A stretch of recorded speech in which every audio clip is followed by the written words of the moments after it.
We'll slap him at the hospital. That wasn't even the gangster part. The gangster was sat down and enjoyed the rest of the show.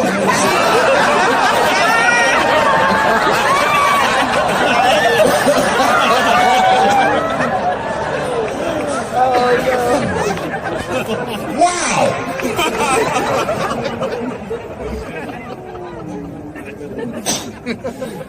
That was a tough one. I didn't sing a lot of wild shit in my life. Slap Chris. Now, I don't know whose fault that was. I don't know what was going on. Chris is my man, but you know what I mean? You don't have no easy delivery. I saw that shit. Can't wait to see it.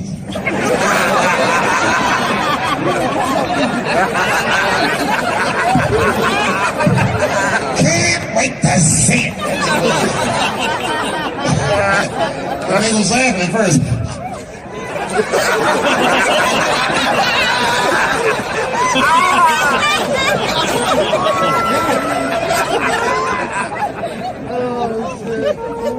That was a tough one. Everyone asks me what I think. I don't know what I think. They say, Dave, who do you think was right? Well, I mean, I don't know who was right or who was wrong. What I do know is it was Will's dream that night. Right? Everybody on the internet was like, if he would never slap Dave Chappelle like that. Or if he slapped Dave Chappelle, some shit would happen. You know what I think when I see shit like that?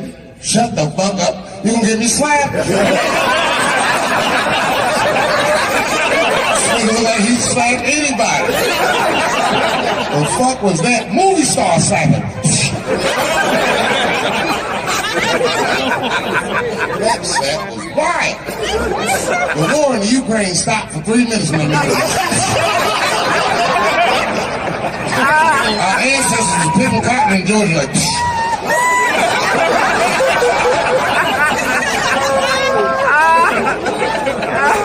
one slap!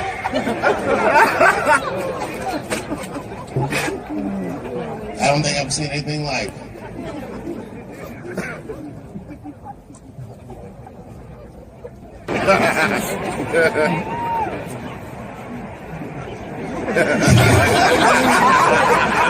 He had an abusive father. He survived that, found rap music, became the first rap artist to ever win a Grammy, and then seamlessly made the transition from rapping to acting with The Fresh Prince of Bel-Air. Bit of a break from the norm. Just a little something to break the monotony of all those hardcore jams that got in the big. What a fly fucking nigga this was. And then you just stop rapping. And one movie at a time became the biggest movie star this world has ever seen. And you guys say who's right or who's wrong? Who the fuck knows? I can't judge Will Smith or Chris Rock because I see myself in both of those men. I am a lunatic. I am the man that has had enough and will slap the shit out of the next motherfucker that says something that upsets me.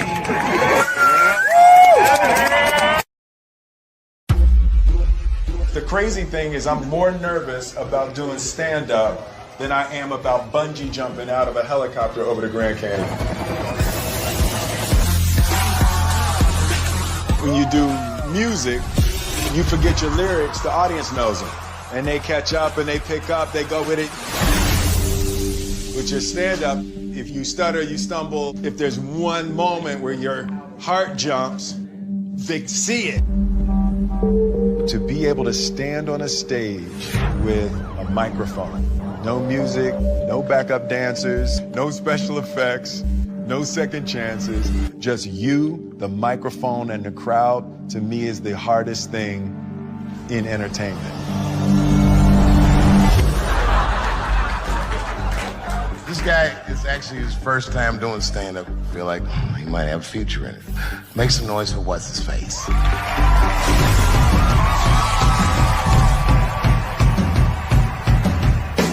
All right, Rocco! Stand-up is on my bucket list because I've always been terrified of it. I remember this one, it straight to match like this. Say, what's that? Richard Pryor running down the street. There's nothing in entertainment that is more terrifying to me than standing up in front of an audience with just a microphone, with the anticipation that you will make people laugh. Yet when you connect to people, there's nothing like that. So I'm headed over to see the master. That's the first step of anything, anytime you want to do something new. And there's only one master that I would ever want to learn from in terms of stand-up. That's going to be a segue, right? That'll be like a segue. All right, so shoot, so this is how the anticipation builds. All right, so you got it over my shoulder, right? Yeah. Maybe drop into slow-mo, maybe some black and white, as we build the anticipation for meeting the master.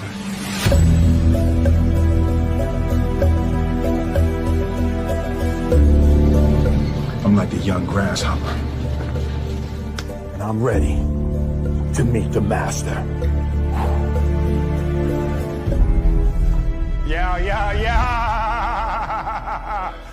What's good, man? What's up, man?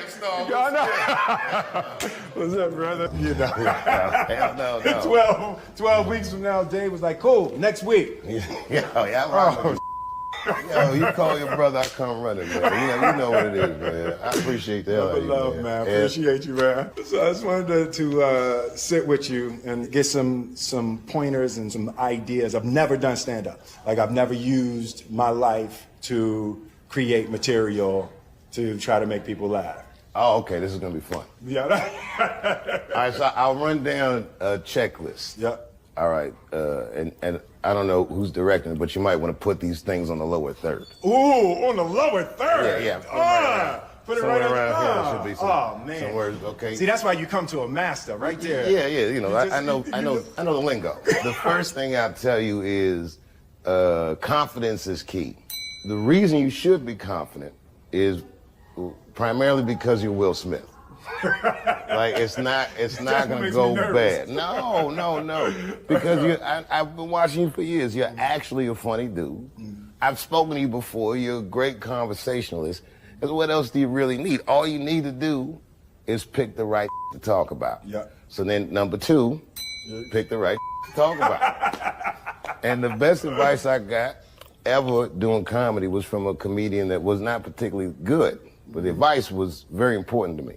He said, you are one of these comedians that think you have to be funny all the time. And you don't. But you do have to be interesting all the time.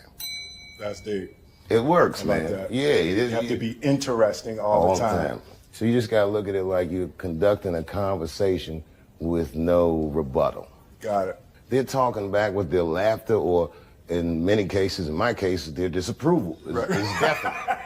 You know, but especially someone of your stature, if they can feel you, they'll never forget you. They'll be like, okay, this is the greatest that's ever happened. And you can tell them about anything.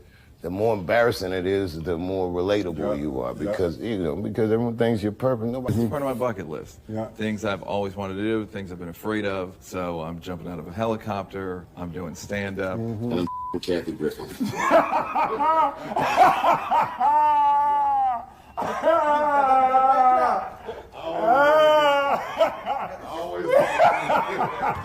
Yeah. And it's never been more dangerous. Little Q-tip. Yo! What's up, boy? Yeah. It's Will. I got your shades on. What's up, man? Man, I ain't got no CeeLo dice, though. I know, hey, listen, I was like, if that's tip, you got, trust me, we in Vegas, we gonna easily get 3 dice. There you go. Yeah!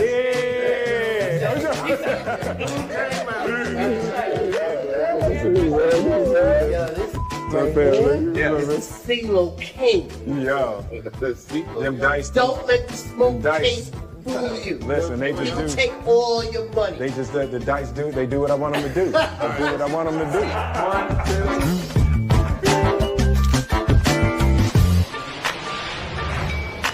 up. Boom, get the right angle. Bam, bam. Ooh, bam. Damn, that's hot. So yeah, we just back from Vegas. So it was good. It was a good trip. I'm feeling very excited. All right, can I be honest with y'all? I'm just testing the camera. This is my first. It's a new camera, so I really don't have nothing to say. I'm just testing the camera. The stand-up is about exploring my life, having the opportunity to think about my life and think about my experiences in a way to craft them into jokes is a beautiful self-exploration. With me being the source of the material, I just need help mining my life and mining my experiences to be able to structure them into a routine. I got a sense of the type of stand-up I'll do. I think I'm a straight storyteller. It's not jokes for me as much as it's stories. As a fan, I kind of wanted him to talk about stuff that I want to know. You know, like how he feels about his family's success and how his family is growing and how they're all superstars. Talk about some close things that people really haven't heard about on stage. So it's gonna be really intimate. It's gonna be a door opening into Will's life.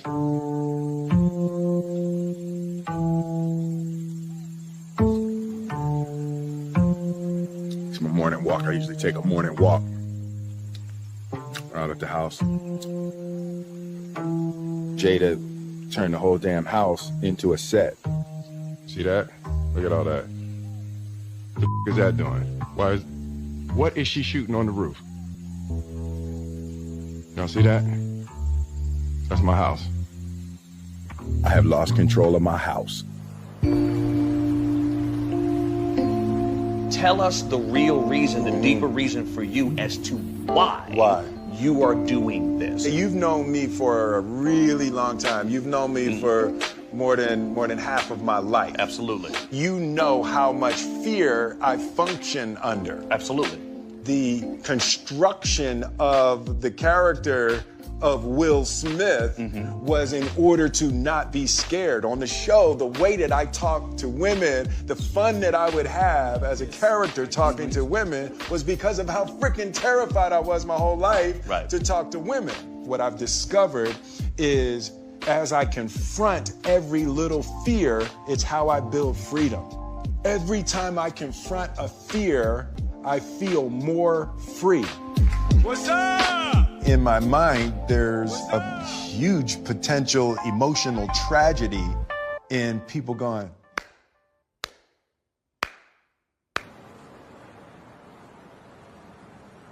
I'm getting nervous.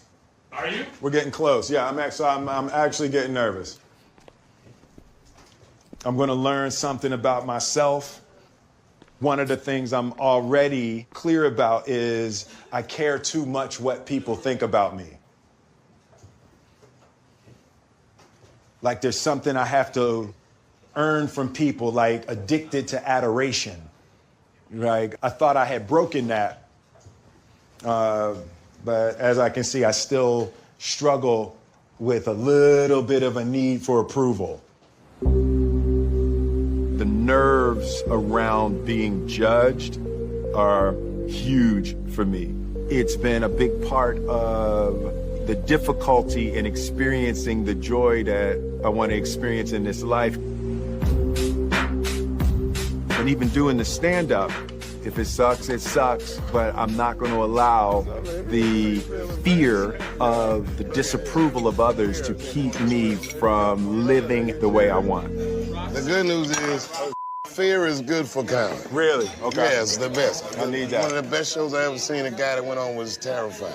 Love it. All right. Yeah, no, that's good. So I'm lined up for that. Yeah. I'm definitely lined up for that. The other thing is you gotta remember, you're a big star. Yep. If you look anybody directly in the eyes, they might look away. Wow. That's the power of celebrity. And you're a good dude. You don't have to put on any airs. You don't have to, you just, whatever. You know what I mean? Being a good dude in comedy, that's rare. Comics are ass to the nicotine. You know the hardest part for acting with me? Not looking in the camera. Not looking at I can't even do the basics. Do you have any comments about Kanye West running for president? What? Kanye West running for president. I've heard nothing about this man. Oh, really? No, I haven't heard anything about this. Okay. Man. All right. Well, hopefully we'll get the right celebrity in office. Yes. Can you, Will Smith, or you run for president? You would vote for me if I ran? I would. All right, yes. I'm gonna consider it. I'm gonna take that under advisement. Please. And I'll be the vice president. That way, nothing bad will happen to Will. Oh my God, that is wonderful. A rock and a hard place. I love you guys. We have to make a movie together. That will be hilarious. Hey man, what's my last minute pep talk? You said something to me in Vegas that I've been thinking about since you said it, about confronting fear, like that's what your life's about. Yeah. And I'm like, that's a great way to live. Mm-hmm. But the thing that is so admirable about it is, even myself, I rarely step out of my comfort zone. Yeah. Let me tell you, you know who makes me nervous when they're in the audience? Who? Eddie Murphy. Really? Yeah, I don't get starstruck now. Something about when I see him in an audience. Really? It makes me feel bad about myself. Because I know he's better than me. Yeah. Even though he don't do it anymore, I'm like, you're naturally more gifted. Eddie's hilarious, man. The Godfather. Yeah, he's a wild dude. Growing up with Eddie Murphy, I was from the Eddie Murphy generation, and it was just a superpower. It was magic to be able to stand on stage and make people feel like that. Even though it's 1982, it's still a risky business to be the first black president. You have to give speeches like this. My fellow Americans. Eddie Murphy was the singular image of what a young black man could become. And he didn't compromise his blackness. It's like, if you're gonna do it, you gotta do it like that.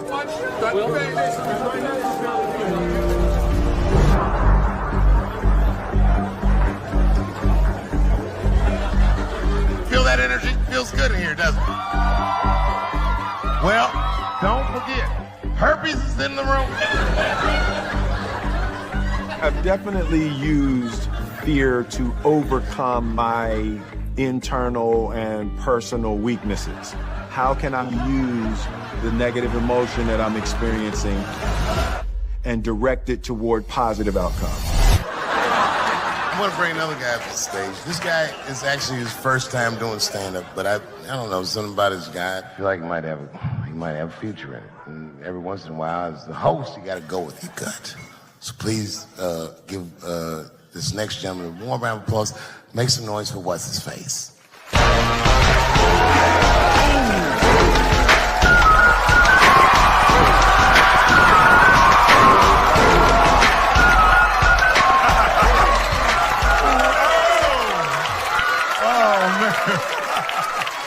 I know y'all like, what the hell is Will doing up there? Let me explain. It's my 50th birthday next week. Yep. And I've decided I'm going to do every damn thing I've ever wanted to do in my life. I'm going to meet everybody I want to meet and go everywhere I want to go. So this is one of the first things on my bucket list, to do stand-up. Next week, I'm bungee jumping out of a helicopter over the Grand Canyon on my actual birthday. Third episode, I'm gonna have sex with Kathy Griffin.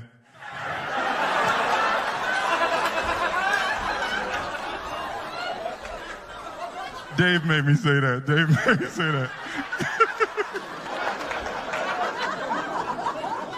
It's really a new time in my life. My kids all grown, my family, they all doing their thing. And I've kind of lost control of my house. Like Jada, she's shooting her show, the Red Table Talk. Some of y'all seen that? Red Table Talk. Oh yeah, you saw it, yeah. No, you can enjoy it because she's not telling all your business. Yeah, Jada giving it up on Red Table Talk, boy. Sorry, babe. Because my wife, Jada's here. She's right here. I wasn't expecting Jaden to be here. I wasn't expecting to have to say it in front of you. Will, you stick to the script. I'm not.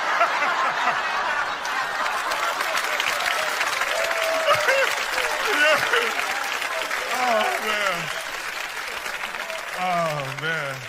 Even Jaden, like Jaden, that's my dog. Jaden was my one family member I thought I was gonna have.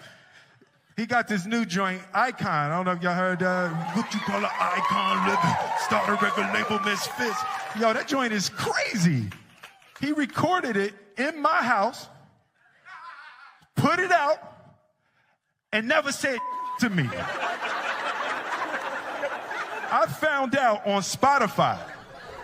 And I'm looking on my playlist, like, new music from Jaden Smith. Like, who the is Jaden Smith? You know, and I get to the house. I'm like, yo, Jaden, dude, that Icon joint is fire.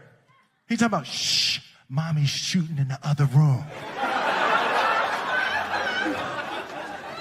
So I'm like, hey, yo, Jaden, man, that joint is hot. Yo, hey, you think I could jump on that remix?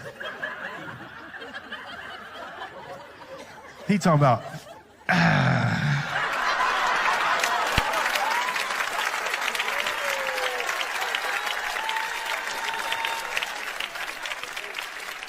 was like, he just looked at me like I'm the second best rapper in my house. So I waited for him to go to sleep. I went in the studio, I jumped on the remix anyway.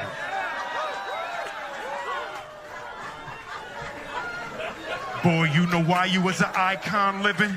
You was born from an icon living.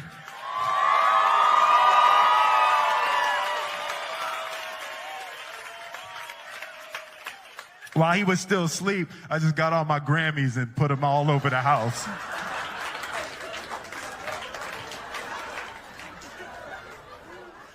He came down for breakfast in the morning. I'm drinking my coffee out my summertime Grammy.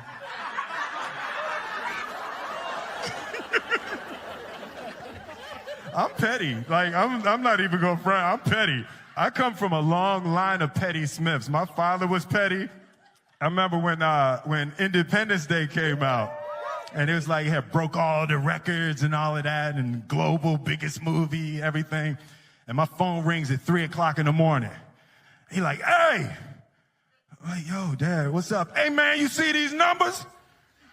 I was like, it's 3 o'clock in the morning, Dad. I ain't see that. Hey, remember I told you there ain't no such thing as luck. Remember I told you that? I'm like, yeah, Dad, man, I remember. Remember I told you there ain't no such thing as luck, only what you make. Remember I told you that? Dad, I remember. It's 3 o'clock in the morning. Remember I told you there ain't no such thing as luck. Luck is when opportunity meets preparation. Remember I told you that? I'm like, yeah, Dad. Or he said, that's bull. You the luckiest mother I ever met in my life. I'm Will Smith. Thank you very much.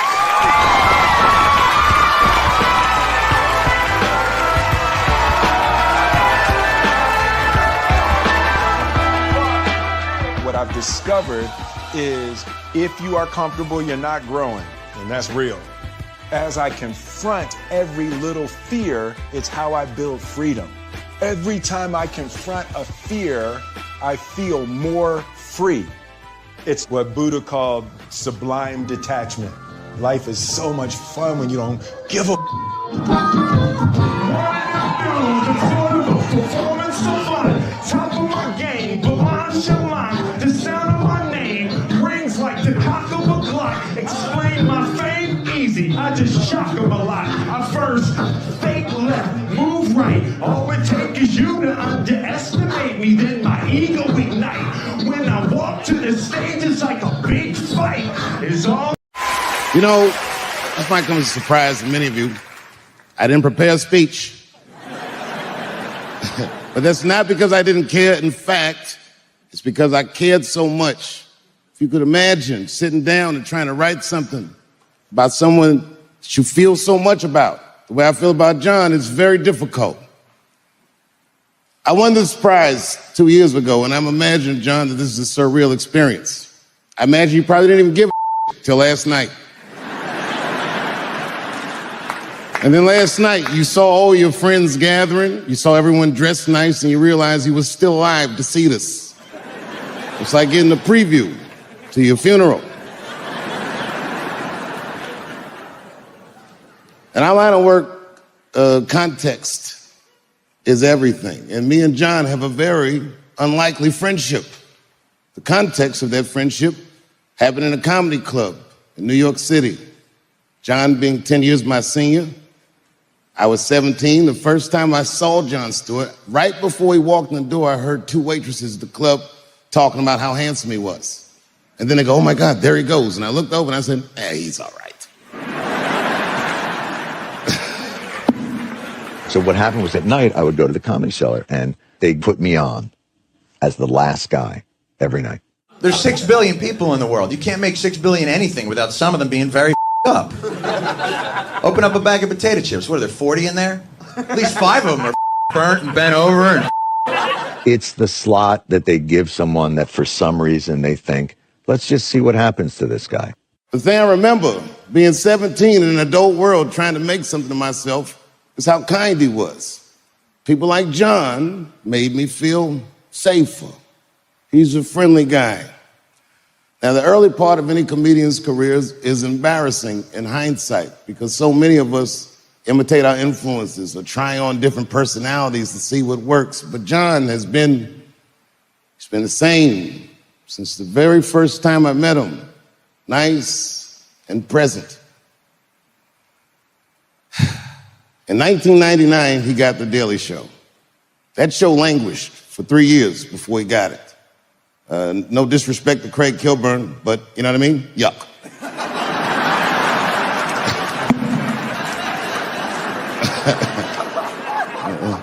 It was like the body of the show was there, but when John got the show, it had a soul.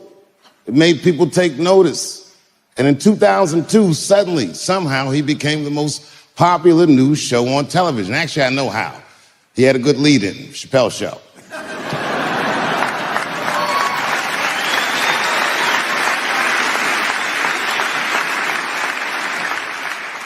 In that context, it was post 9/11.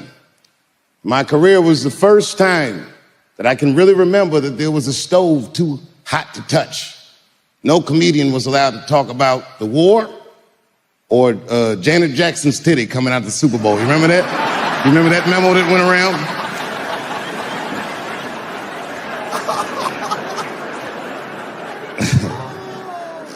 As we've all learned in our lives, wartime is crazy in America. They do what Noam Chomsky called manufactured consent, and the news was off the chain. And John was the only voice that helped people decipher that madness. It was a really remarkable thing to watch. We told you that it wasn't going to go so well. Yes, we called it shock and awe, but we meant that in the way of you'll be shocked at how it doesn't go so well. And that will make you say, oh. He's been a great friend to me. I'm not here because I love Jon Stewart. I'm here because he loves me. Because there's never been a time that I called on him and asked him for his help that he wasn't the first responder. When it was half-baked and I was doing my first movie and I needed a celebrity lift, John was the first one to say, I'll do it. I don't even know if you smoke weed. You seem like a coke guy.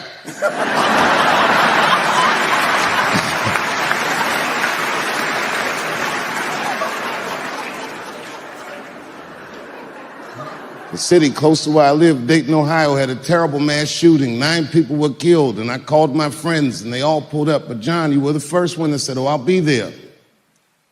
And just days after that massacre, we took that neighborhood and made a much better memory for them.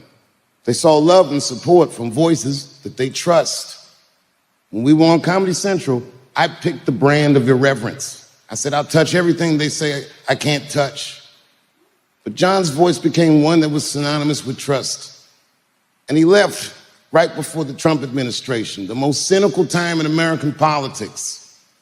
A time when nobody trusts our media, where a guy like Donald Trump can just say fake news and he say, I just believe this orange-head guy. And we miss you very much.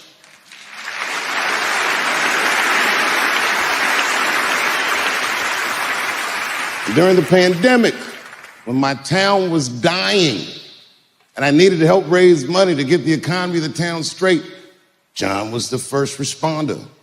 He was terrified of COVID, and he got on a plane anyway after his friends had died, and he lost loved ones. He had the courage to get on a plane. He came out and met me, and we did shows that whole weekend.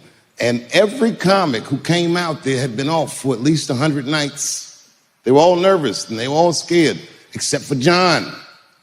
John did 25 minutes off the rip because he had something to say.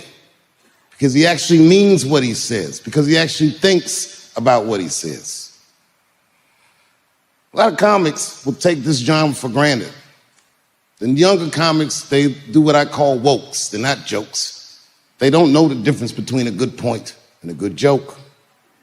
John is very true to the muse. He takes a good point and he makes a good joke of it. John is a miracle to watch you work. You are a cure to what ails our culture. You are a voice that people consistently trust. I wish that you'd run for president.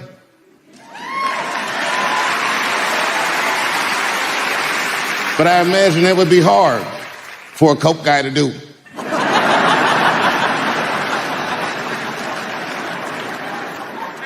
When you started your career, you never imagined that you would reach a point like this. And the Mark Twain Prize might feel like a finish line or an end to a movie. It is not. It is a starter gun. You were still young. You were still strong. You were still funny. And I do not have the words to say in front of these people how much I love you and how much I respect you. But just know, whenever you call on me, I will come, because you have been one of the greatest friends that I've made in 35 years. Congratulations. I'm honored that you got this award.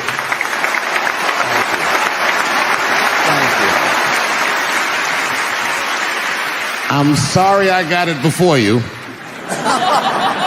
but I'm your lucky lead-in. Jon Stewart, ladies and gentlemen. Thank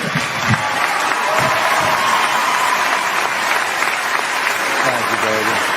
I can't thank you enough. I love you, my man. Thank you. I love you too. Every cent of that $12,000 ticket done. That was fantastic. Well, it's a pleasure to be here at the Illuminati bake sale or wherever this thing is that I'm at. I gotta tell you, I was nervous. Hey, how you doing? You know, it's funny when you see a black person in a room like that, you're like, oh, she owns BET.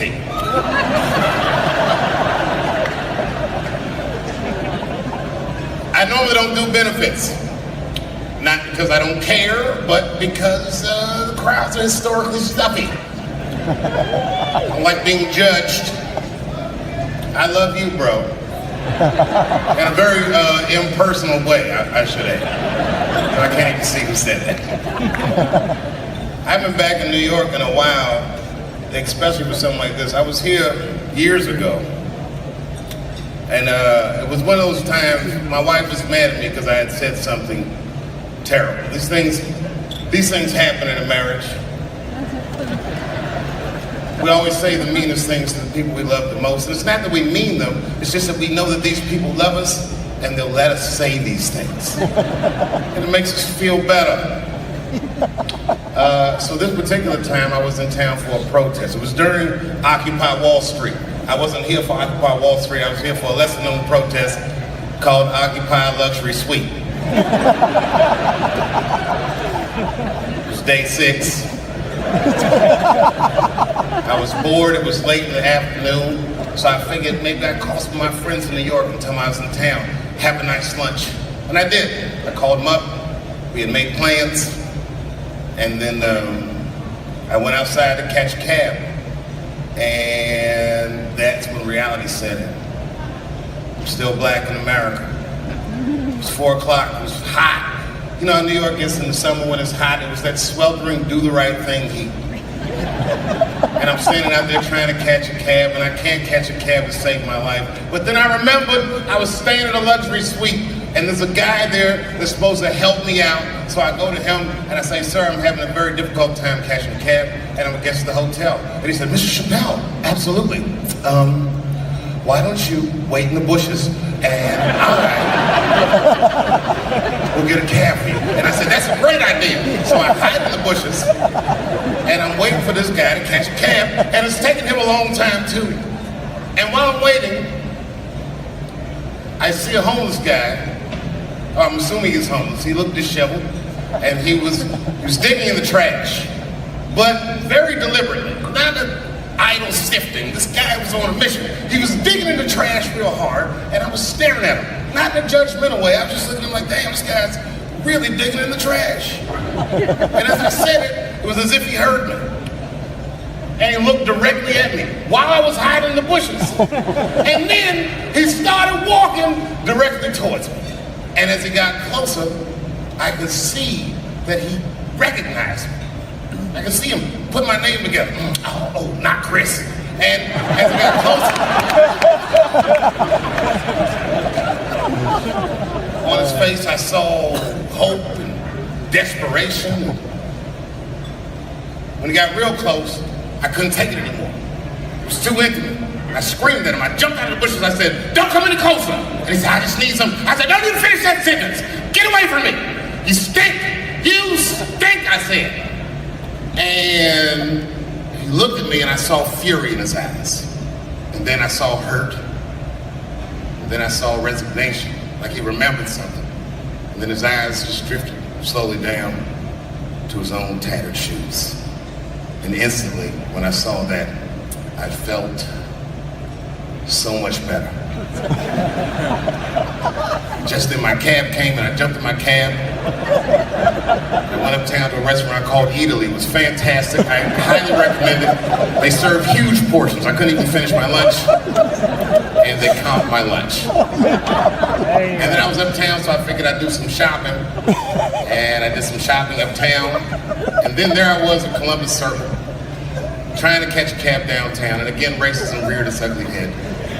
I couldn't catch a cab downtown. And then I remembered, holy shit, I have $5,000 in cash on me. So I went across the street to Central Park South, and I caught a horse and buggy all the way from Central Park South back downtown to the village. It was beautiful.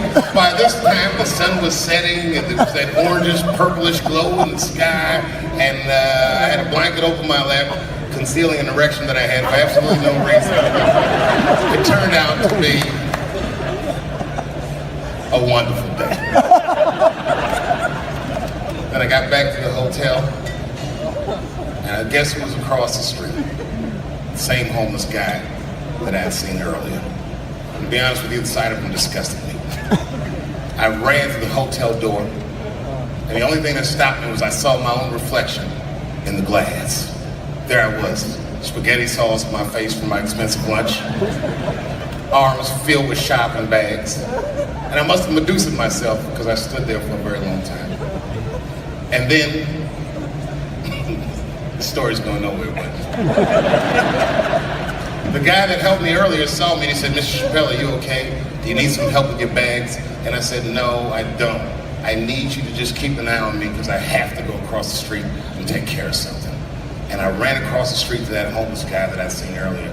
And as soon as he saw me, he was mad. He said, I said, look, man, I'm sorry. That's why I came over here. I just wanted to let you know that it was wrong for me to say that. And to be honest with you, I couldn't even smell you when I said it. I didn't know that you stunk, but you do stink now that I'm close. And I just wanted to let you know that I was wrong, and I'm sorry. And his eyes softened. Now I couldn't see any anger or anything. Matter of fact, I couldn't even read his expression. He just looked at me for a long time. It made me very uncomfortable. They said, you know,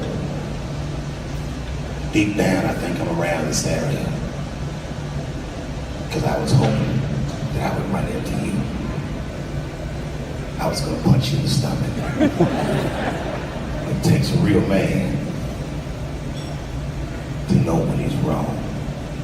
But it takes a bigger man than that to admit that he's wrong.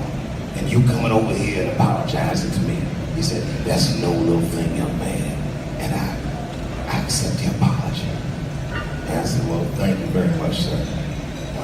And I don't mean this in a bad way, but I had a wonderful day today. I said, it was a beautiful day. And the only time I felt bad all day is when I thought about you. And he said, that's fucked up. I said, I know. But I did think about you when I was shopping. And I bought you something in case I might have saw you. He said, you bought something for me? I said, yes, I did. And I set all my shopping bags down. And he went up to that shopping bag. And he looked in there. He said, oh my God. I said, not that one, motherfucker. This one's for me. And I handed him a Macy's bag. He said, oh my God, is this for me? He says, for you, go ahead, look. He said, this is a brand new lime green velour Sean John sweatsuit. I said, yep, same shit Puppy wears. And he said, man, thanks, young man. And he started to put it on right there on the street. I said, wait a minute, that's not all. Look in the pocket. They looked in the pocket. And he was like, is this a, I said, that's right. A marijuana cigarette? I said, yes, that's right. He said, I have not smoked marijuana since Vietnam. But I'll smoke it if you smoke it with me. I said, well, I hadn't planned on putting my lips on the same joint as you. Sure, why not? I'll light it first. And I lit the joint. We literally sat there on the dumpster right there in Soho. Smoked weed. Me and this homeless dude. He had on that lime green sweatsuit. Kind of looked like Oscar Grouch, as the son was saying. I know you guys are mad right now, but the point is this. We are all incredibly privileged people. And, you know, I was the first guy on television to ever say, give Donald Trump a chance. I know, I fucked up. I shouldn't have said that. Huge mistake on my part.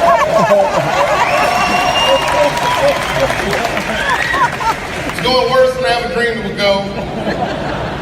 It really is going bad. I think he's in trouble. I think, like, I'm worried about his well-being as a dude. He doesn't seem like he's... The guy held a press conference where he asked the media to stop finding shit out. It's like, no. I don't think that's gonna work. You ever seen that press conference? You don't know how scary the things that I see in my briefings are. I don't think you're supposed to tell us that, sir. Tell us that shit is scary. Who does that? Even as a parent, do you do that?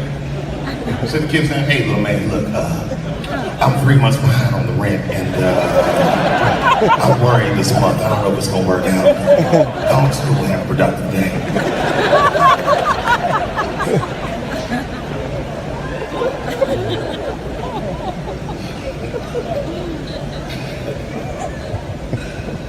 I don't know. Maybe it'll last a few more months. Every day when you wake up, you never know what he's going to do next. Donald Trump. He's exciting like you thought a black president would have been. He's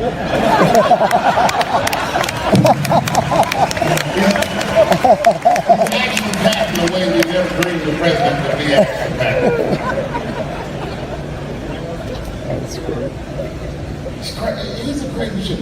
Donald Trump said we should not let any Muslims into the United States until we can figure out what's going on. And I think that's way out of step with the way people feel in America. Am I wrong on that, or was it me? I think you guys are not a good gauge of how people actually feel. You're largely rich white New Yorkers. You didn't even know he was going to win in the first place. I'm the Jane Goodall of white people. I live amongst the poor whites. I study them.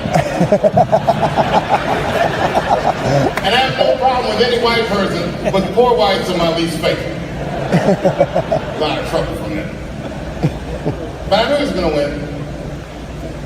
And I just felt like he was out of step. Like, I feel like most Americans believe that we we respect each other's beliefs, whether we share those beliefs or not. I know I feel like that. Even out there in Ohio, it's like that. I respect everybody's beliefs except for whatever Amish people believe.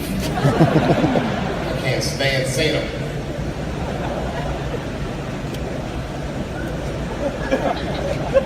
See, I took a long pause because I meant that shit. I don't respect those beliefs.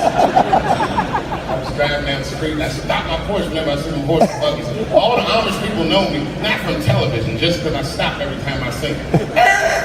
Ezekiel. He says, get away from me, E. Ezekiel, come on, bro. Are you sure? You sure God doesn't want you to have any of this technology? He said, you tried to tempt me like the devil. Devil! I'm trying to put you onto the game. I just went 30 miles in 25 minutes. It's a big world, Ezekiel. You don't even know what the weather's gonna be tomorrow, do you? You don't even know there's a valuable Pokemon on your shoulder.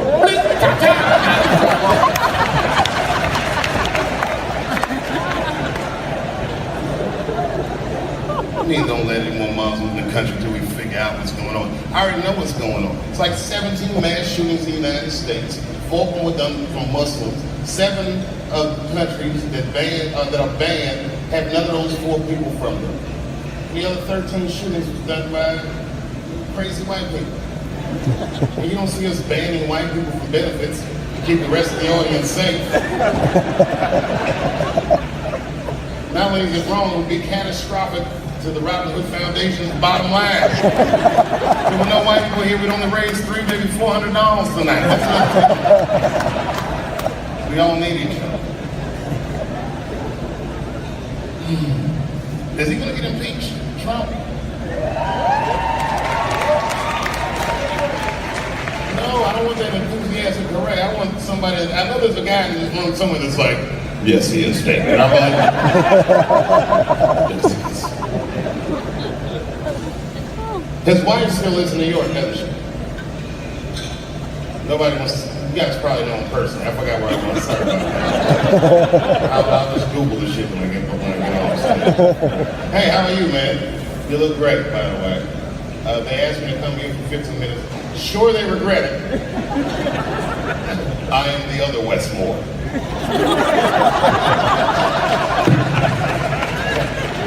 I read that. The other Westmore. I know Westmore's in here somewhere. Congratulations, West. Every time I see you, I'm impressed beyond my wildest dreams.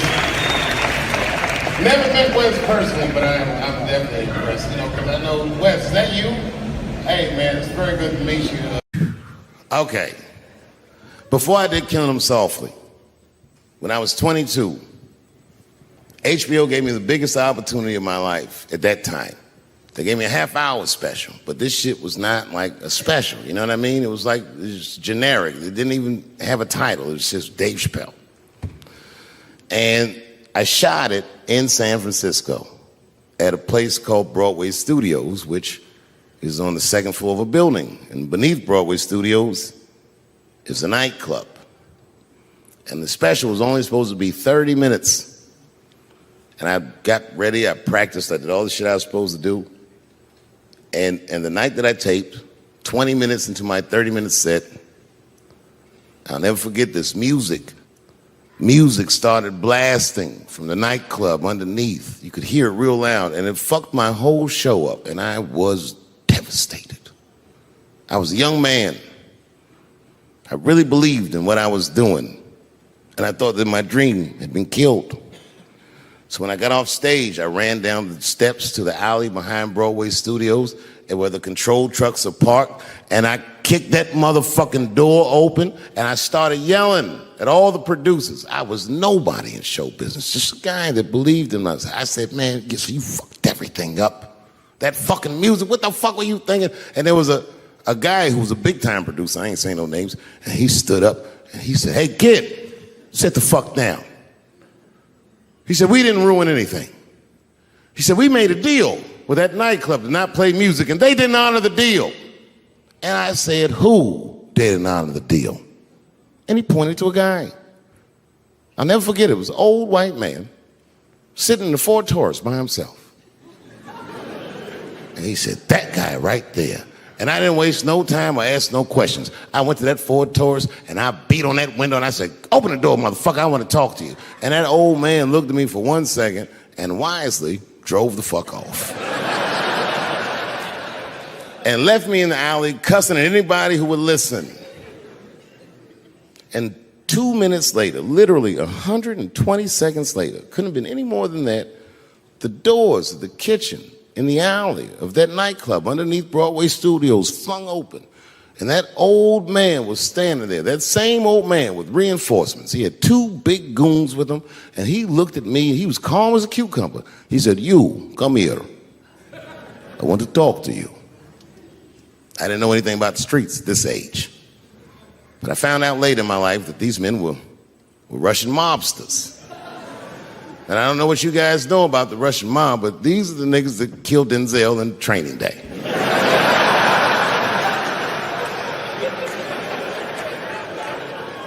And all the producers knew what I was up against. They said, Dave, do not go in there. And I said, fuck y'all. And I walked right into that kitchen, and they closed the doors behind me, and it got dark as fuck in there. And I knew, I'm not dumb, I knew I was in a bad situation. But you have to understand, I believed in what I was doing, and I didn't give a fuck. Just kept cussing at these motherfuckers, telling them how they ruined my life. And that old man couldn't believe that I was talking all this shit. And as soon as I took a breath, he stopped me gently. He said, hey, kid, listen. Your friends lied to you. He said, we made a deal, but your friends never paid me. And when he said that, I realized I was locked in a kitchen.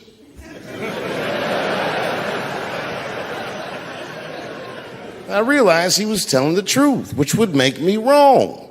And the very moment that I realized I was wrong, for the first time, I was afraid.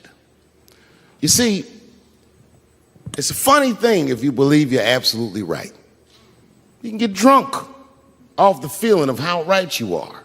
That's why gay people are so mean.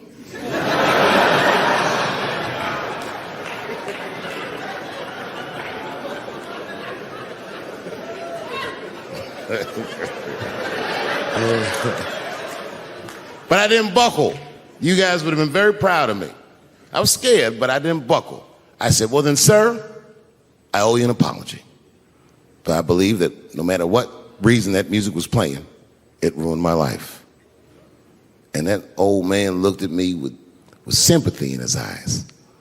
And he walked over to me and he gently placed his hand on my cheek, which I gotta tell you, is a very emasculating thing to do. I was standing there looking at this nigga's hand on my cheek like,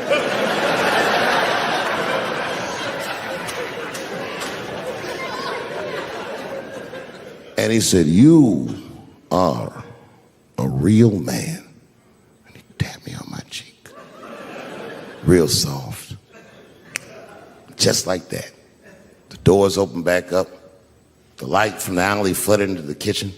And I just walked out alive. I lived to fight another day. And in that moment, I learned one of the most valuable lessons of my life, and I have to share it with you. And that lesson is this. In your life, in any given moment, the strongest dream in that moment wins that moment. I am a very powerful dreamer. Yeah, I'm not lying.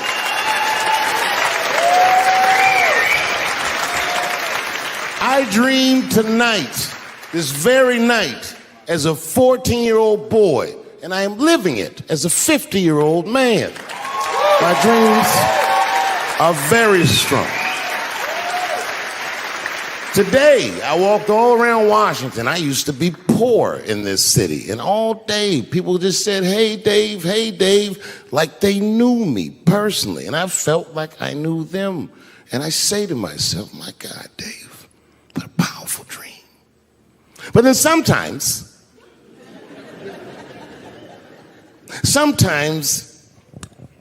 I feel regular. Just feel like myself. Maybe I'll smoke some weed and be in some nightclub and feel shy. But I'll look across the nightclub and I'll see some guy that no one's ever heard of. But this nigga worked all week and got bottle service. And his bitches bringing Moet with sparklers to him. I picture in my mind he's Persian. He's doing some kind of weird Persian dance. And he got 6 bitches at his table because he got so much liquor, and they all call him saying, "Go Cena, go Cena." And I'll be looking across the room like, oh my God, I'm in that guy's dream. I can hear him telling his friends, "Hey, how was the club last night?" "Man, that shit was fantastic. I had bottle service. I seen Dave Chappelle across the club looking at me like, ooh, who was that?" And that's the trick to life. You have to be wise enough to know when you were living in your dream. And you have to be humble enough to accept when you're in someone else's. It's why I don't judge between Will Smith and Chris Rock. Because you guys look at them as big ideas, but I look at them as fellow dreamers. I can't judge between them because I see myself in both of them. I am Will Smith. I am the man that cannot take it anymore and will slap the shit out of the next person that says a crossword to me or somebody that I love. And I am Chris Rock. I am the man that can get slapped in front of the whole world and keep my composure so I don't fuck anything up.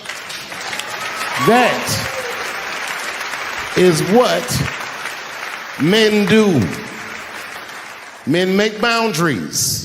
Men enforce boundaries. And men test boundaries. And no man tests more boundaries than a trans man.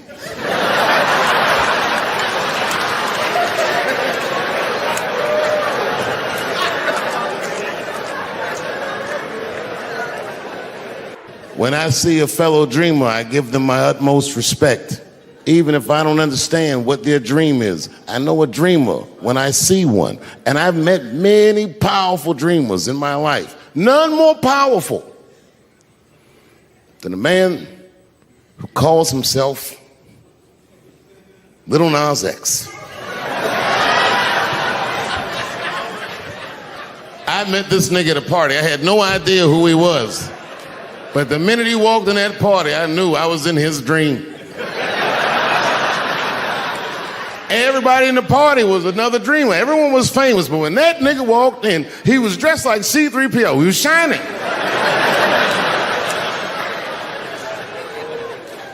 And everyone was like, oh my God, there he is. That's Lil Nas X. I didn't know who he was. And for some reason, out of all them dreamers, he walked right up to me. And he said, I tried to get you in my video. I didn't know what the fuck he was talking about. I said, what? I said, what? What video? And he just looked at me like, you know what video, and walked away. And I watched him walk away. I said, man, this nigga's having a very powerful dream.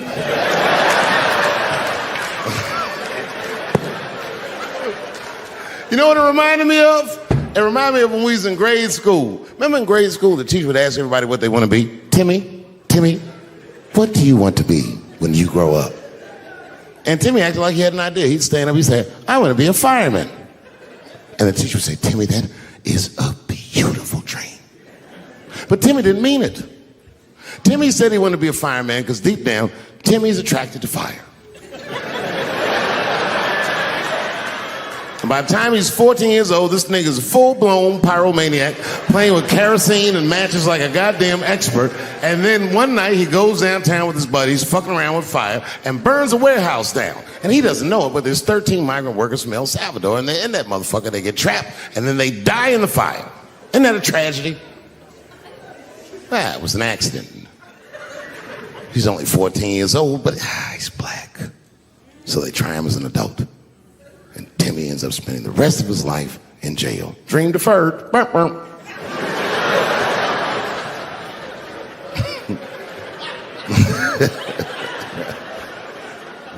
What about you, Billy? Billy, what do you want to be when you grow up? And Billy stands up and he says, I want to be president of the United States. And the teacher says, oh my God, Billy, that is a wonderful dream. And Billy means that shit. Billy does everything right. That motherfucker gets his grades up. He joins student government. He even does extracurricular activities like show choir just to make his resume look good. He's on track to be president, but junior year he wipes. When he's 16, he gets his girlfriend pregnant and has to drop out of high school to make ends meet. But lucky for him, the local Walmart's hiring. By the time he's 20 years old, this motherfucker makes assistant manager at Walmart. He's the youngest one in the district. He says, oh my God, if I can keep this up for 4 more years, I could be a manager. And if I can keep this up for 6 more years after that, I could even be a regional manager and have as many as 3 Walmarts under my control. And he's a big picture guy. He sees where this path is going, so he kills himself.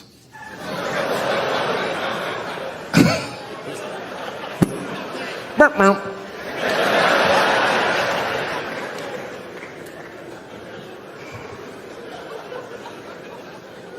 what about you? What do you want to be when you grow up? I don't want to say, because I don't want the other kids to laugh at me. Who cares if they laugh? Your dream is yours. Own your dream so they can come true. Say it loud and proud. What do you want to be when you grow up? Little Nas X. That nigga stood up in front of the whole class. I want to be the gayest nigga that ever lived. I want to do a music video and slide down a stripper pole all the way to the depths of hell and suck the devil's dick at 10 o'clock on BET while all the kids are awake and can see me. Shockingly, that was the only dream that worked out.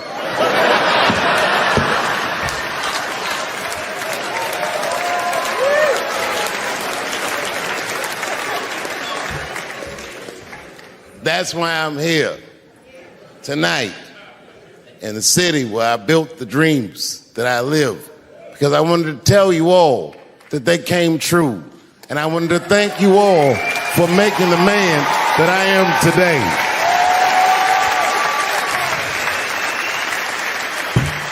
Yes, I am living a very powerful dream.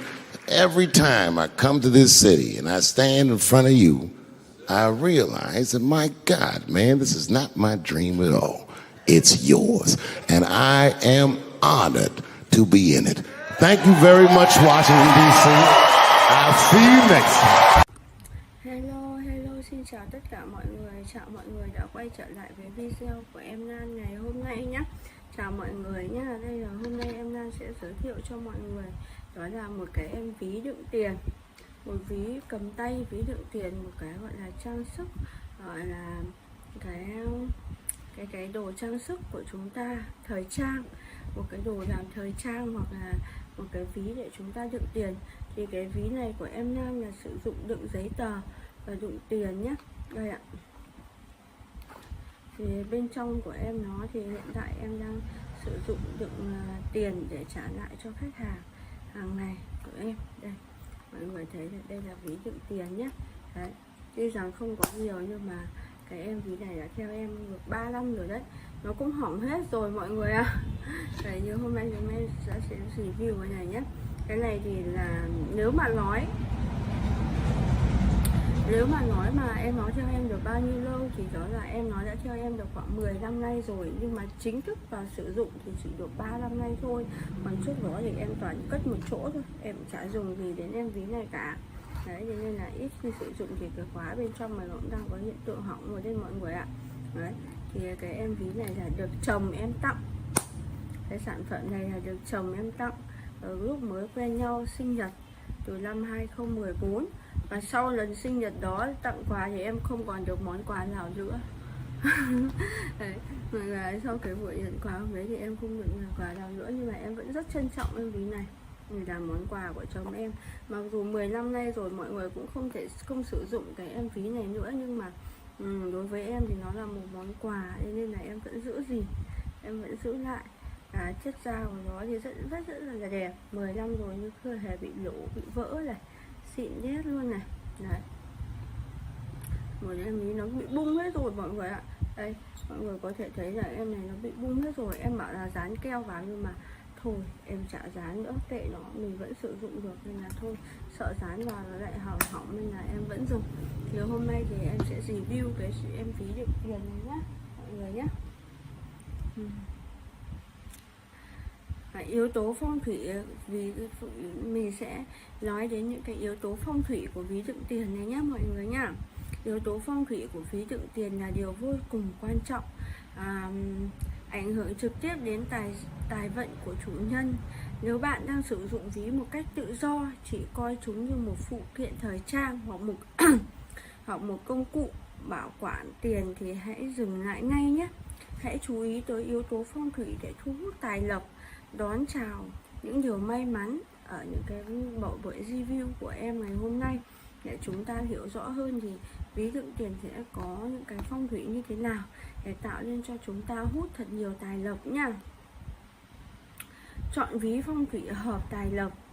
Ví không chỉ là một vật đựng tài sản đơn thuần, đấy, cũng không chỉ là một vật phụ kiện thời trang, mà trong phong thủy có chứa trong phong thủy ví có chứa và thu hút năng lượng. Năng lượng có thể tác động tốt hoặc có thể tác động xấu tùy thuộc vào bản mệnh của chủ nhân và loại ví mà người đó chọn. Ví dụ như vì thế phong thủy của ví đựng tiền bạn cần quan tâm nếu có ý định mua ví nhé. Vậy những yếu tố phong thủy nào quyết định nên tài vận của một chiếc ví? Màu sắc và cả thiết kế, hình thức và là điều quan trọng. Đấy. Khi chúng ta mua ví thì chúng ta phải nhớ nghĩ đến phong thủy của em nó nhé. Màu sắc. Thứ nhất là chúng ta phải tìm hiểu đến màu sắc. Không phải tự nhiên mà khi đi mua ví nhiều người lại nghĩ đặt tiêu chí là màu sắc lên hàng đầu. Cũng như những món đồ trang sức hay phụ kiện thì màu sắc của những chiếc ví da cũng ảnh hưởng tới tài vận của chủ nhân. Vì thế thì nên chọn những loại ví phù hợp với mệnh của mình. Lưu ý là lưu ý này đặc biệt đối với quan trọng đối với những người làm kinh doanh đấy. Theo quy luật của ngũ hành phong thủy thì mỗi màu sắc sẽ mang lại một nguồn năng lượng, ý nghĩa khác nhau. Vì thế chọn màu sắc nào là màu sắc cũng chính là lựa chọn điều bạn mong muốn. Ý nghĩa đặc biệt của đối với công việc tiền tài của bạn. Cụ thể màu sắc với những chiếc ví ý nghĩa đem lại là màu đen. Thì đen là màu sắc được xem cho sự khởi nguồn của những màu sắc cơ bản, được sử dụng phổ biến nhất. Trong màu đen có sự hội tụ của hai yếu tố là ổn định và thăng tiến, giàu có, thịnh vượng. Vậy nên bạn muốn tìm kiếm một cơ hội nào cao hơn trong công việc thì những chiếc ví màu đen hoàn toàn phù hợp với bạn. Đấy, tuy nhiên thì bạn cần xem xét lại xem màu đen có hợp với bảo mệnh của bạn hay không. Trong trường hợp xấu, xung khắc thì bạn không nên tích lũy, không tăng tiến và có thể mang lại những điểm xấu, rủi ro cho bản thân mình. Màu nâu, đấy, những chiếc ví màu nâu thì được rất nhiều người sử dụng. Màu sắc giúp cho chủ sở hữu có sở hữu chi tiết có kế hoạch, đấy, không tiêu tiền một cách phung phí, biết dùng tiền vào đúng mục đích để mang lại những cái nguồn thu lớn hơn và tiết kiệm. Đấy, tích lũy mang nhiều hơn, tích lũy được nhiều hơn. Vì thế nếu bạn mệnh phù hợp với màu nâu và bạn có là một người có chút phóng khoáng, dễ tiêu xài, phung phí thì một chiếc ví màu nâu sẽ vô cùng hợp với bạn nhé. Màu đỏ, đây chính là màu đỏ em đang dùng đây nhé.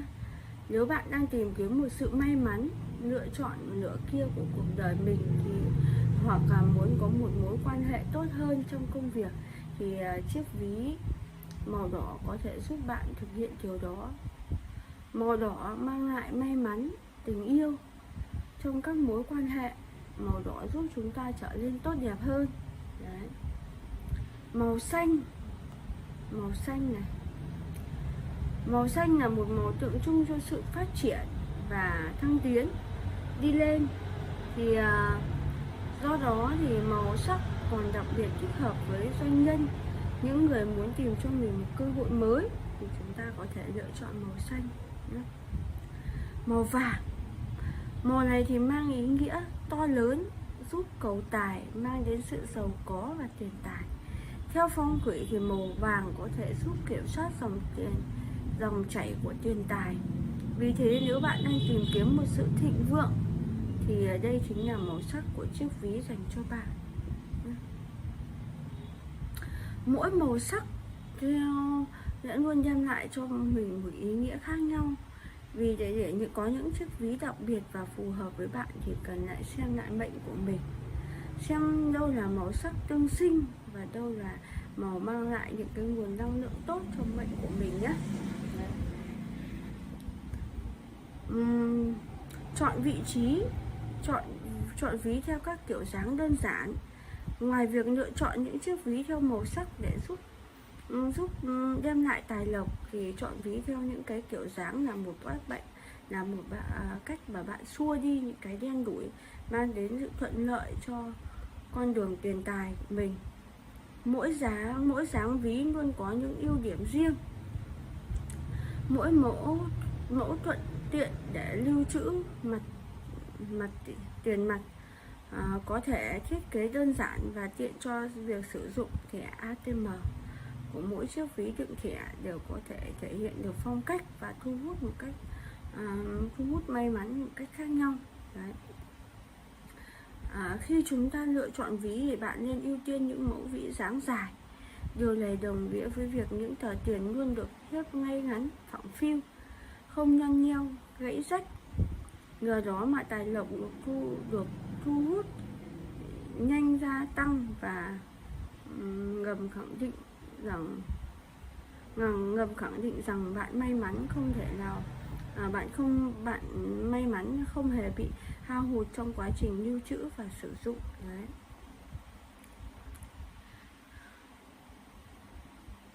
Lúc mua một chiếc ví về thì chúng ta có thể kích hoạt những cái điều may mắn này. Đối với tiền xu, nếu như bạn có tiền xu, hãy dùng dây chỉ hoặc dây duy băng màu đỏ sâu qua 3 đồng tiền xu cổ đó, rồi đặt vào ngân ví cùng với tiền mặt. May mắn sẽ nhanh đến kéo đến với bạn. Đối với tiền giấy, nhiều người cho rằng đồng đô la Mỹ sẽ mang tới sự may mắn và hút tiền tài, thì bạn sẽ sở hữu chúng và cho chúng vào trong ví và đặt tờ 2 đô vào thì chúng ta sẽ trở nên giàu có hơn. Đấy là cái quan niệm về chiếc ví của mình nhé. Bye bye và hẹn mọi người những video sau.